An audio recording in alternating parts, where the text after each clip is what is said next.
Halo Aunty. Ya, Aunty, hari ni saya perut masuk angin, ada batuk-batuk, ada demam. boleh. Boleh? Apa macam mana? Ubat apa ada? Campur pahit ke campur manis? Dua-dua boleh. Ada campur pahit sikit, manis sikit boleh? Boleh. Oh, ni semua herba dia Aunty ya? Ya, semua herba. Oh, semua herba kan. Gusi bengkak pun boleh? Ada. Tapi kalau kursi rosak, bercari tanti. Herba ni akar kayu. Akar kayu. Ya. Pulut pun jangan pakai. Oh, pulut pun tak boleh? Pulut, santan, nasi lemak, asam pedas, air batu, ayam, pisang, limau, telur jangan makan. Itu semua pantang larang ya? Ya.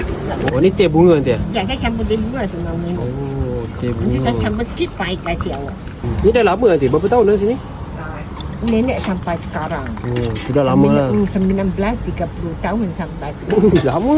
Nenek sampai sekarang. Aunty umur dah berapa?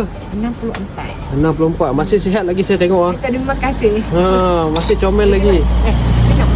Oh, Mesti boleh. sudah habis Aunty. Apa? Ini mau cari dekat mana ni Aunty?